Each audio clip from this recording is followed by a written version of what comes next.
آية واحدة في القرآن الكريم لو حضرتك واظبت على قراءتها تحل محل سورة الواقعة في بسط الأرزاق وفي سعة الأرزاق وفي جلب الأرزاق وفي جلب كل خير لك من حيث لا تدري ولا تحتسب. يا عم الشيخ ما تبالغش قوي، والله ما ببالغ. ده سيدنا الحبيب صلى الله عليه وسلم بيقول لسيدنا أبو ذر: يا أبو ذر، الناس كلهم لو خدوا بالآية دي لكفتهم.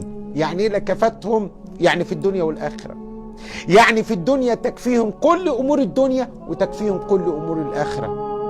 مش كده وبس، ده سيدنا عبد الله بن مسعود اللي قرأ القرآن داخل الكعبة على مسامع المشركين بيقول إن هي أسرع آية في القرآن الكريم في جلب الفرج. طيب يا ترى إيه الآية دي؟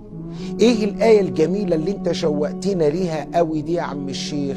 ركز كده. سيدنا أبو ذر رضوان الله عليه وأرضاه لما راح للنبي صلى الله عليه وسلم جعل النبي يرددها حتى نام أبو ذر بين يدي رسول الله صلى الله عليه وسلم، بل ووصل لمرحلة النعاس.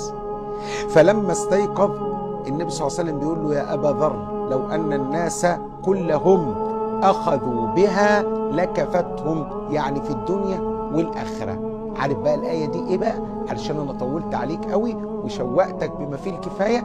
الآية دي علشان ترددها وتجعلها ورد في كل لحظة لأنها سهلة جدا.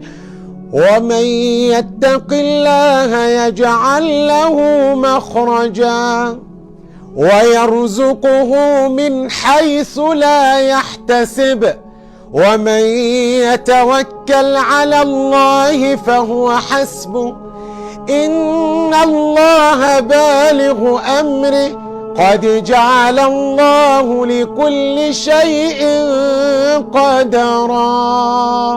سهلة مش كده ولا ايه؟ ميسورة. يا سلام لما تقرأ بيها الصبح كده 10 15 مرة 11 مرة، بس احرص ان الرقم يكون فردي.